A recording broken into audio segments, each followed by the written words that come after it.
মেট্ৰিকৰ থিওৰি বহিত কিদৰে লিখিবা বা মেট্ৰিকৰ বহি কেনেকুৱা থাকিব।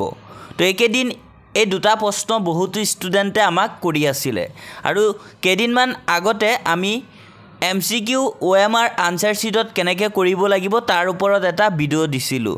তাতে ধুনীয়াকৈ আমি MCQ খিনি কেনেদৰে তোমালোকে কৰিব লাগিব সেই ভিডিঅ'ত আমি ডিটেইলছত কৈ দিছিলোঁ আৰু তাৰ পিছতে ষ্টুডেণ্টসকলে কৈ আছিলে যে থিওৰি প্ৰশ্নখিনি আমি থিওৰি বহি কেনেকুৱা থাকিব আৰু থিওৰি বহিত কেনেকৈ লিখিব লাগিব। তো আজিৰ এই ভিডিঅ'ত তোমালোকক আমি ডিটেইলছত জনাবলৈ গৈ আছোঁ মেট্ৰিকৰ থিওৰি বহি কেনেকুৱা থাকিব আৰু থিওৰি বহিত কেনেকৈ তোমালোকে লিখিব লাগিব।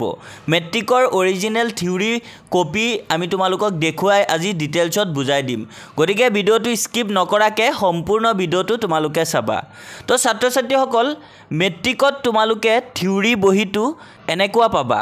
প্ৰথম পেজটো তোমালোকৰ এনেকৈ থাকিব, তাতে তোমালোকে কিছুমান ডিটেইলছ ফুল কৰিব লাগিব।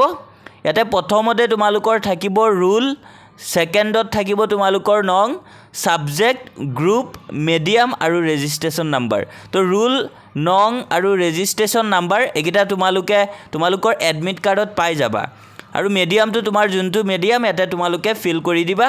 লগতে গ্ৰুপটো তোমালোকৰ বেসিক্যালি MIL সাবজেক্টবোৰত থাকিব আৰু তেতিয়া তোমালোকে ইয়াতে ধুনীয়াকৈ বহাই দিব পাৰিবা। তো এইখিনি তোমালোকে ভালদৰে ফিল কৰাৰ পিছত তোমালোকে লিখাৰ ষ্টাইলটো কেনেকুৱা হ'ব লাগিব আৰু কেনেকৈ লিখিলে তোমালোকে 90+ স্কোৰ কৰিব পাৰিবা। তো তোমালোকে ডিটেইলছখিনি ফিল কৰাৰ পিছত তোমালোকৰ কুৱেশ্যন নম্বৰ 46ৰ পৰা ষ্টাৰ্ট হ'ব B সেকশন। তো A সেকশনত তোমালোকৰ 45টা MCQ থাকিব। তাতে তোমালোকে MCQ খিনি OMR আনসাৰ শিটত কৰিব লাগিব।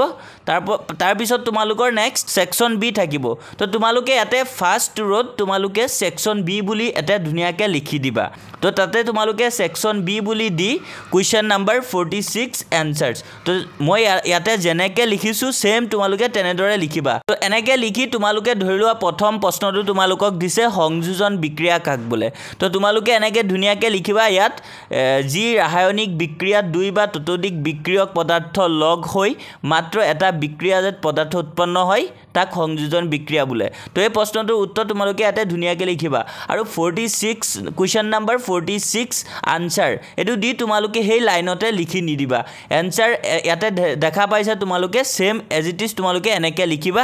লিখাৰ পিছত তোমাৰ 46 নম্বৰ কুৱেশ্যনটো কমপ্লিট হোৱাৰ পিছত তোমালোকে এটা মাজতে এটা গ্যাপ এৰি দিবা। দিয়াৰ পিছত নেক্সট কুৱেশ্যনটো তোমালোকে আকৌ স্টাৰ্ট কৰিবা। তো এনেকৈ তোমালোকৰ বহিবোৰ এনেকৈ ৰুলিং থাকিব। মেথছত কেৱল তোমালোকৰ প্লেন বহি দিব। তো এনেকৈ তোমালোকে ধুনীয়াকৈ লিখিব লাগিব আৰু এনেকৈ যদি তোমালোকে পৰিপাটিকৈ ধুনীয়াকৈ লিখা তেতিয়া কিন্তু তোমালোকৰ এক্সামিনাৰে তোমালোকৰ বহিটো যেতিয়া চাব তেওঁলোকৰ মাইণ্ডত আহি যাব যে ষ্টুডেণ্টজন বহুত ভাল, কিয়নো তোমাৰ লিখাৰ ষ্টাইল বা তোমাৰ বহিৰ পৰিপাটি চাই কিন্তু বহুতো এক্সামিনাৰে ইমপ্ৰেছ হৈ যায় আৰু তেতিয়া কিন্তু তেওঁলোকে তোমাৰ যদি কিবা এটা এনসাৰ অলপ খেলিমেলি হয় তেতিয়া তেওঁলোকে কিন্তু দি দিয়ে, কিয়নো তোমাৰ বহি চাই তেওঁলোকে ইমপ্ৰেছ হৈ পৰে। তো তোমালোকে এই পৰিপাটিটো একদম পুৰা তোমালোকে মেইনটেইন কৰিব লাগিব, তেতিয়াহে তোমালোকে ভাল মাৰ্কছ আনিব পাৰিবা। তো এনেদৰে তোমালোকে লিখিবা। এইটো বিজ্ঞানৰ কাৰণে মই এটা এক্সাম্পল দিছোঁ। সেম তেনেকৈ ইংলিছ, ছ'চিয়েল সায়েন্স, আছামিজ যিকোনো সাবজেক্টত তোমালোকে ধুনীয়াকৈ এই সেম প্ৰসেছত তোমালোকে ধুনীয়াকৈ লিখিবা এনেকৈ পৰিপাটিকৈ, তেতিয়া কিন্তু তোমালোকে ভাল মাৰ্কছ আনিব পাৰিবা, 90+ স্কোৰ কৰিব পাৰিবা। আৰু মেট্ৰিকৰ তোমাৰ থিওৰি বহি ওভাৰঅল বহিটো এনেকুৱা থাকিব। তো তোমালোকে এইটো চাব পাৰিছা। তো ছাত্ৰ ছাত্ৰীসকল আজিৰ ভিডিঅ'ত তোমালোকৰ বাবে এই আপডেটটোৱে আছিলে। আশা কৰোঁ আপডেটটো তোমালোকৰ বহুত ইম্পৰ্টেণ্ট। তো তোমালোকে এইখিনি জানি ল'বা ভালকৈ আৰু যদি তোমালোকৰ এইটো ৰিগাৰ্ডিং কিবা প্ৰব্লেম থাকে, কিবা যদি তোমালোকৰ সুধিব থাকে তেন্তে কমেণ্টছ বক্সত তোমালোকে সুধিব পাৰা।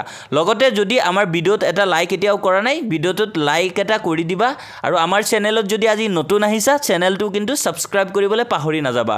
লগতে তোমাৰ ফ্ৰেণ্ডলৈও এতিয়া ভিডিঅ'টো শ্বেয়াৰ কৰি দিয়া। তো থ্যাংক ইউ ফৰ ওয়াচিং।